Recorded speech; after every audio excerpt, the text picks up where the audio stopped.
네, 오늘 하나님 말씀 여호수아 18장 11절에서 28절 말씀.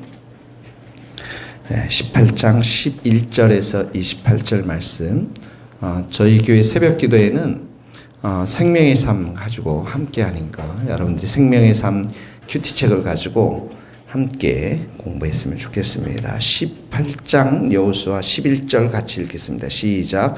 베냐민 자손 지파를 위하여 그들의 가족대로 제비를 뽑았으니 그 제비 뽑은 땅의 경계는 유다 자손과 요셉 자손의 중간이라. 자, 그리고 나서 14절에 가면 이는 서쪽 경계이며 밑줄을 그으세요. 서쪽 경계. 15절에 보면 남쪽 경계 이렇게 나오죠.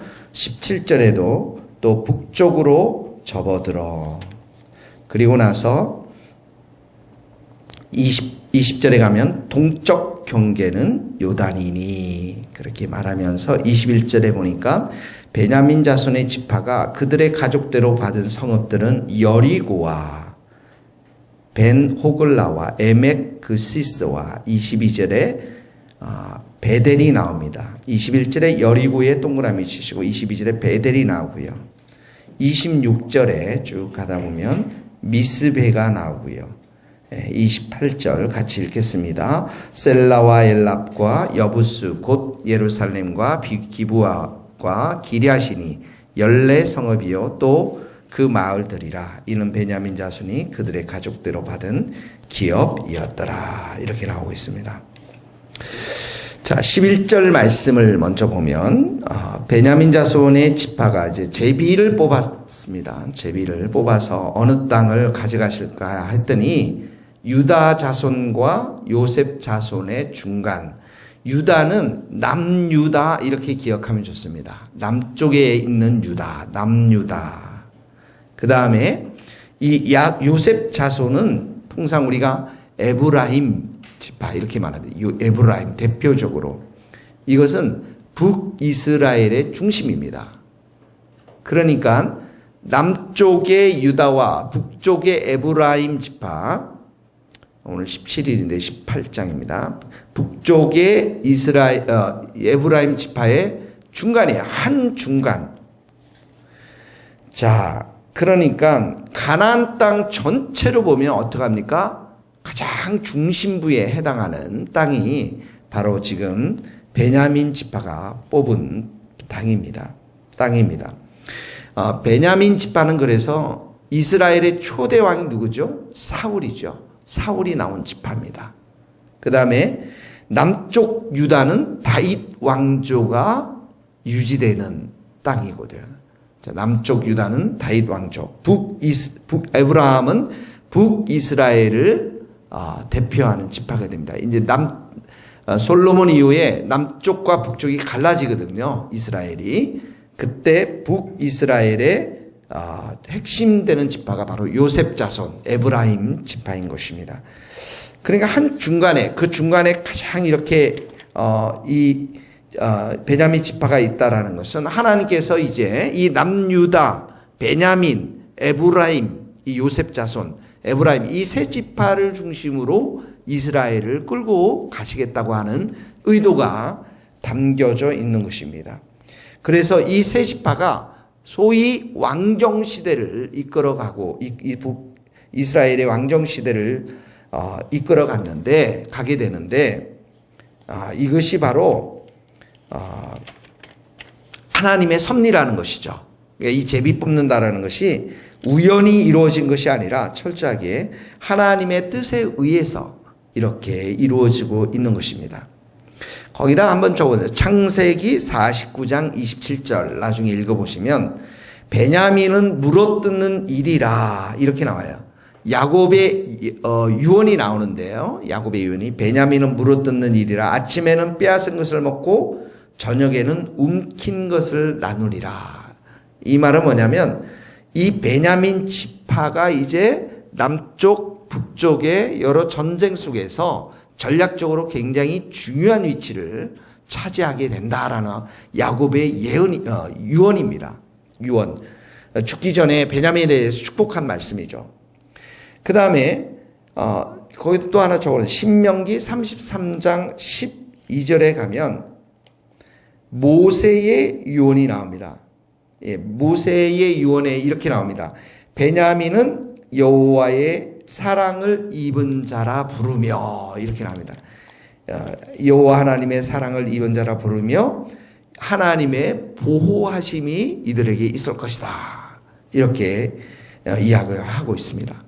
그러니까 자, 제비를 뽑기 훨씬 전에 야곱과 모세의 유언과 축복의 말씀이 이미 베냐민을 향해서 이런 놀라운 축복의 말씀을 했는데, 하나님께서 지금 이 베냐민 지파가 제비를 뽑을 때 전략적으로 그렇게 가장 중요한 땅을 차지하도록 하나님께서 허락해 주셨다라는 거예요. 그게 뭐냐면 하나님의 섭리, 하나님의 인도하심, 하나님의 주권이 이 제비 뽑기에 베냐민 지파를 향해서 있게 되었다라는 것입니다.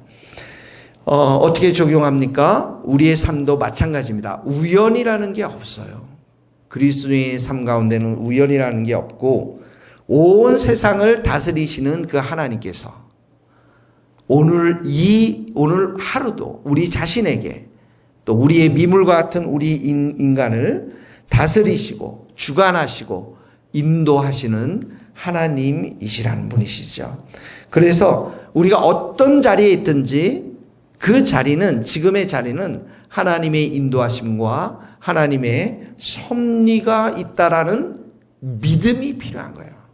오늘 내가 하나님이 나와 함께 하셨고, 내가 이 가정을 갖게 되었고, 또 이 교회를 다니게 되었고, 또 이 사람들을 오늘 만나게 하신 하나님의 섭리, 하나님의 인도하심, 이것에 대한 우리의 믿음이 필요한 것입니다. 이 제비를 뽑은 것은.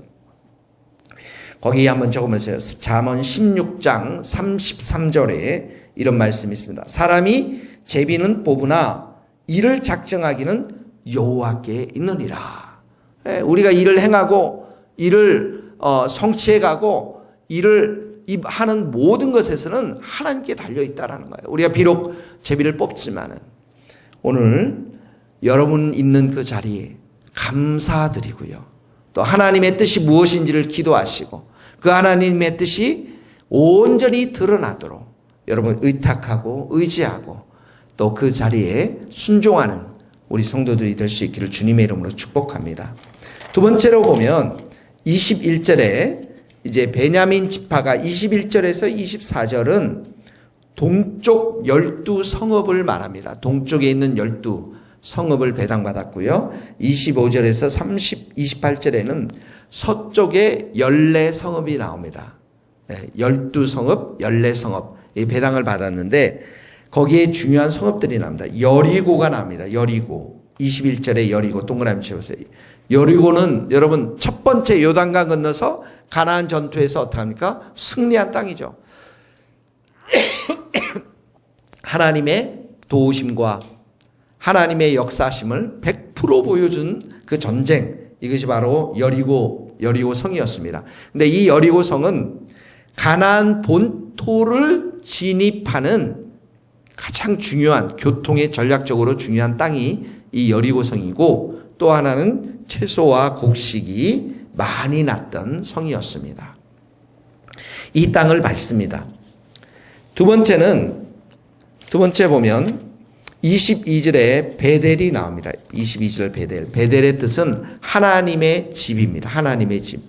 성경에서 예루살렘 다음으로 가장 많이 언급된 곳이 이 베델이에요. 야곱이 하란으로 도망가다가 에서를 피해서 하란으로 도망가다가 하룻밤 자게 되었는데 그곳에서 어떻게 합니까? 하나님을 만나게 되죠. 그래서 그곳에 기둥을 세우고 하나님의 집 베델이라고 이렇게 이름을 지었죠.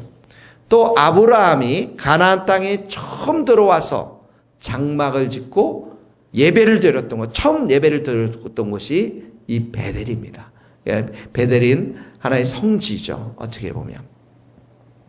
그 다음에 쭉 내려와서 26절에 미스베가 나옵니다. 미스베는 미스바. 여러분 미스바의 회개. 구약에서 가장 유명한 회개가 일어났던 것이 이 미스바인데 망대라는 의미를 가지고 있어요. 망대. 사무엘 시대 때 이스라엘 백성들이 다 모여서 회개한 곳. 우리가 우상을 숭배했습니다. 우리의 죄를 회개합니다라고 미스바로 모여라. 예. 미스바 영적 대각성이 일어난 곳이 바로 이 미스바입니다. 그 다음에 28절에 보세요. 여부스 곧 예루살렘 이렇게 나오죠. 예, 여부스 곧 예루살렘. 이 예루살렘은 다윗 왕조에 가서 그때 이스라엘의 수도로 삼습니다. 수도로 삼고 예루살렘은 하나님의 성전이 있던 건축된 곳이고요. 그리고 하나님의 그 성전이 건축되었다라는 것은 그 도시 안에 하나님이 임재해 있는 것을 말하는 것이죠. 그래서 스가랴 8장 3절 적어놓으십시오. 스가랴 8장 3절에 보면 이렇게 말합니다. 나 여호와가 말하노라 내가 시온에 돌아왔은적 예루살렘에 돌아왔은적 예루살렘 가운데 거하리니. 예루살렘은 진리의 성읍이고 하나님 말씀이 있는 성읍이고 예루살렘 성은 성산 거룩한 산이라 이렇게 표현하고 있어요. 또 시편 거기다 적어놓은 122편 6절에 보면 예루살렘을 위하여 평안을 구하라. 예루살렘을 사랑하는 자는 형통하리로다. 하나님을 사랑하는 자, 또 하나님의 말씀을 사랑하는 자는 모든 삶 가운데 형통하겠다고 하는 약속의 말씀을 주시는 것입니다. 자, 그래서 이 베냐민이 정말 모세의 유언대로 하나님의 사랑을 입은 자답게 가장 아름다운 그 땅을 이렇게 갖게 되고 하나님께서 이 베냐민 지파를 보호하시고 그 많은 전쟁의 역사 속에서도 가까이 하시는 지파로 은혜를 많이 부어지는 것들을 보게 되어집니다. 사랑하는 성도 여러분, 하나님은 이 베냐민 지파를 사랑한 것처럼 더 이상으로 우리를 사랑하십니다. 오늘 적용의 말씀은 그 말씀이에요. 하나님이 나를 사랑하신다. 하나님이 우리를 사랑하신다. 로마서 5장 8절 이런 말씀입니다. 로마서 5장 8절 우리가 죄인 되었을 때 그리스도께서 우리를 위하여 죽으심으로 하나님께서 우리에 대한 자기의 사랑을 확증하셨느니라. 하나님이 우리를 사랑하셨어요. 예수님을 보내주셨습니다. 요한일서 4장 10절에도 사랑은 여기 있나니 우리가 하나님을 사랑한 것이 아니라 요한일서 4장 10절 하나님이 우리를 사랑하사 우리 죄를 위하여 화목제물로 아들을 보내주셨습니다. 그러므로 우리는 어떡합니까? 이 하나님의 사랑으로 또 우리를 사랑하는 이 하나님으로 인해서 이 세상을 이겨나가는 것입니다. 오늘 하나님은 우리를 사랑해서 우리에게 예수님을 보내주셨고 그래서 우리에게 의인이 되게 만들어주셨고 늘 얘기하지만 우리는 의인입니다. 죄인이 아닙니다. 망하는 사람들이 아닙니다. 멸망의 길로 걸어가는 사람들이 아닙니다. 의인입니다. 우리에게 영생을 주셨고 영생, 영원히 살 수 있는 생명, 영생 대신 하나님 아버지 또 예수님을 우리에게 주셨고 성령님을 주셔서 우리를 진리의 길로 인도해 주시는 줄 믿습니다. 오늘 우리의 적용은 하나님이 이 베냐민을 사랑한 것처럼 그 이상으로 우리를 사랑하시고 또 예수님 우리를 사랑하신 것들을 여러분들 믿음으로 아멘으로 받아들이고 그 사랑 가운데 주님을 사랑하는 복된 하루 될 수 있기를 주님의 이름으로 축복합니다. 기도하시겠습니다. 하나님 아버지 감사합니다. 사람이 제비를 뽑지만은 그 모든 일을 계획하시고 작정하시고 인도하시는 분은 여호와 하나님 한 분밖에 없음을 고백합니다. 베냐민 지파가 이렇게 제비를 뽑았지만 전략적으로 가장 중요한 땅을 허락하시고 하나님의 선한 뜻을 이루어 가시며 하나님이 사랑하는 지파로 세워주신 것을 오늘 배웠습니다. 그 땅에 여러 성도를 배분하여 주셔서 특별히 예루살렘을 주시고 베델을 주시고 미스바를 주셔서 회개케 하시고 하나님이 거하게 하시고 하나님이 임재하는 그 땅을 주신 여호와 하나님을 찬양합니다. 우리에게도 이 귀한 교회를 주셨고 또 우리에게 귀한 구원의 은총을 주셨고 영원히 살 수 있는 영생을 주셨고 우리에게 성령님을 주신 하나님 감사합니다. 우리를 사랑하사 예수님을 보내주셨고 십자가에 달려 돌아가게 하신 하나님, 오늘도 나의 감정대로 살지 않게 하시고 나의 육신대로 살지 않게 하시고 의인답게 믿음으로 살아가는 복된 하루 될 수 있도록 축복해 주옵소서. 주님의 사랑을 온전히 신뢰하고 우리를 사랑하시는 그 하나님 앞에 우리의 인생을 전적으로 맡기는 복된 하루가 될 수 있도록 축복하여 주옵소서. 예수님의 이름으로 기도하옵나이다. 지금은 우리 주 예수 그리스도의 은혜와 하나님의 크신 사랑과 성령님의 교통하심이 사랑하는 우리 모든 성도들, 선교사님들 머리 위에 이제로부터 영원토록 함께 하시기를 간절히 축원하옵나이다. 아멘.